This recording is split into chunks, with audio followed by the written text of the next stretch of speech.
A white supremacist gang has been indicted, and they bust them up. Check them out. We begin today with the arrest of 42 members of the San Fernando Valley-based white supremacist street gang, the Peckerwoods. The indictment charges a total of 68 defendants with numerous federal crimes. And now with news reporter Sid Garcia is live at the LAPD's North Hollywood station with the details and video of some of the arrests made today. Sid? Guys, it was the LAPD, the FBI, the DEA, and other police agencies that took part in the takedown today. As you mentioned, dozens of members of this white supremacist gang were taken down, and according to the feds, they committed more than just hate crimes. Taking the guns out of the hands of gang members, taking drugs off our streets, increases the safety and reduces the harm that these activities pose to our communities. The LAPD, FBI, DEA, and other law enforcement agencies announced today that they've taken down dozens of members of the notorious white supremacist gang, the Peckerwoods. The gang is based out of the San Fernando Valley. Y'all gotta cut me some slack. Wait. There is no better way to put a target on your back than to name yourself the Peckerwoods. You know what I'm saying? Like, Jesus Christ. Listen, if you're going to be racist and you're going to be gang members and you don't want to catch the RICO, chances are you don't want to name yourself the Peckerwoods. That's just a word of advice. For all of y'all that decide that y'all want to start a gang in the future, you probably shouldn't name yourself the Peckerwoods. Probably shouldn't. Nothing like that. Peckerwoods, Woody Woodpecker, none of that. Just stay away from any dumb name like that, all right? 29 federal arrest warrants were served this morning.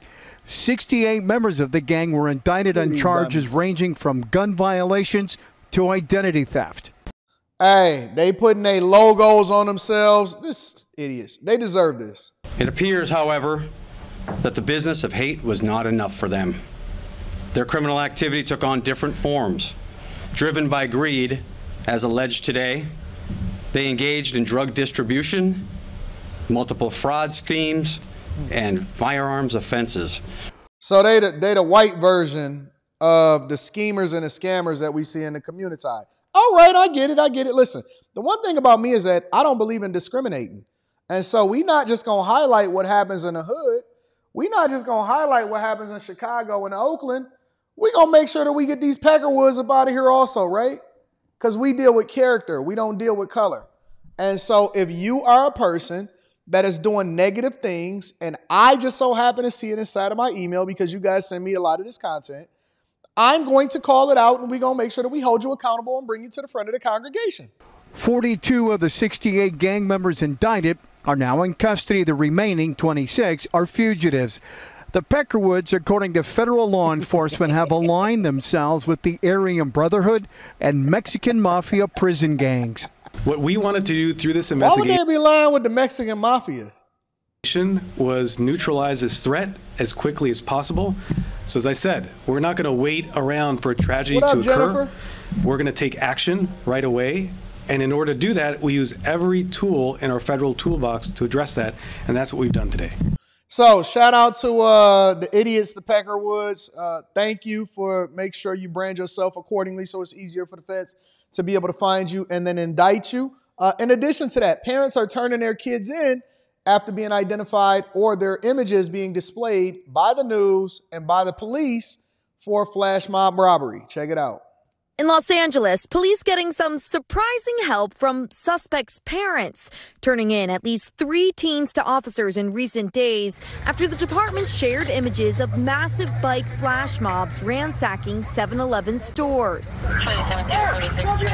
With all the publicity that we use the media on the flash mobs, that the parents had seen that and decided that the right thing to do was to bring the child in. Good job. The LAPD says there have been more than a dozen of these flash robberies at 10 7-Elevens across the city since July, where mobs of young people flood stores, snag merchandise, knock over displays, and take off, typically occurring on Friday nights. While there are calls for more precise data, research shows Los Angeles is the most affected city in the U.S. by organized retail crime. I think these individuals have been lulled into a false sense of security, into thinking that if they do it in mass, that somehow they may be able to just slink away because of the sheer numbers of perpetrators. And so this time, not so much. The stores often left in shambles, requiring major cleanup efforts and becoming a priority for the LAPD, applauding parents who are choosing to hold their kids accountable. It is interesting to hear that parents themselves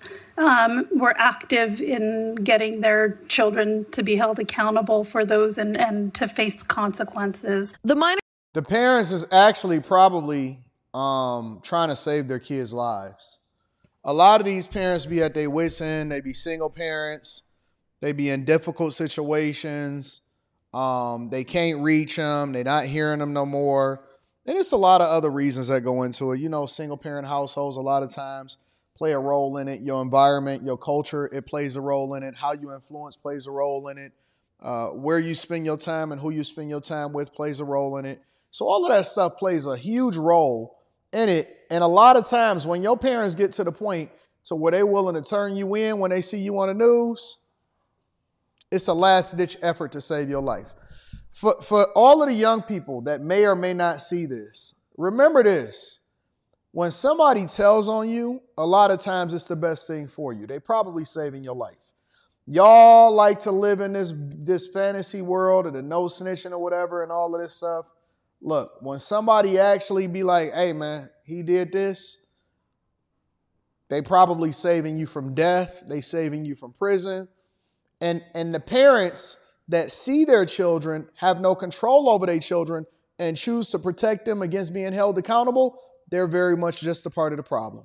Minors were booked for robbery and released back to their parents. When you engage in foolishness, you play stupid games, then you win stupid prizes. And so I'm glad that these parents are modeling and teaching their children that every choice has a consequence. And hopefully this will deter these young people from doing it if they've done it before and the parents just didn't know. All right, Emily Aketa joins us now in studio. So, Emily, what else is the LAPD doing to sort of get these robberies, which are very high profile because we watch them all the time on the news? How do they get them under control? So I mentioned those several arrests, but police actually believe there were something like 20 to 40 young people that had been involved in this string of robberies over the last number of months. And they believe that some of those people weren't even from the area of the crime. So they're getting in touch with school resource officers, school districts across the region, and they're also putting out an ask to the public to bring forward any kind of information. They've already received a number of anonymous tips. And as we've seen, we know some of those tips, critical tips, could be coming from the families of the suspects themselves. If you see something, say something and keep your neighborhood safe. Otherwise, you're going to both enable them to go to jail and you're going to lower your property taxes. And then last but not least, ladies and gentlemen, Mexico swears in their first female president. Hopefully, we're not going down that same path. A historic new era in Mexico, as Claudia Sheinbaum was sworn in as the nation's first female president. Sheinbaum, a 62-year-old climate scientist and a former mayor of Mexico City, started her 6-year term addressing a room of more than 100 high-profile invitees, including U.S. First Lady Jill Biden, promising to strengthen women's rights and Mexico's economy. Promoveremos la inversión pública y la inversión privada. Yo. Listen, with all due respect, Claudia, President Claudia of Mexico, I'm not going to tell you what Mexico needs, all right? Strengthening females' rights should probably not be the first thing on the list. Making sure that a lot of people not coming into your country in order to come over into our country should probably be first on the list. And I know that Jill Biden is over there celebrating you, you know, as though she shouldn't be down there with the hurricane victims, but we're going to get to that later on today. But I think that the first priority should probably be to protect your own borders and then protect our borders from your borders, because a lot of people keep coming from your country into our country. So maybe we shouldn't focus so much on female rights, and we should start focusing on making sure that we protect the borders. I don't know. Drug cartels, fentanyl, all of that stuff. Maybe we shouldn't do the posturing. Digo con toda claridad, tengan la certeza que las inversiones de accionistas nacionales y extranjeros estarán seguras en nuestro país. Sheinbaum, the country's first president of Jewish heritage, made history in June when she won a landslide election as a member of the governing Morena party, which was founded by her mentor and predecessor, Andrés Manuel López Obrador. I think what we've seen so far, based on her speeches and you know, I hate these backgrounds.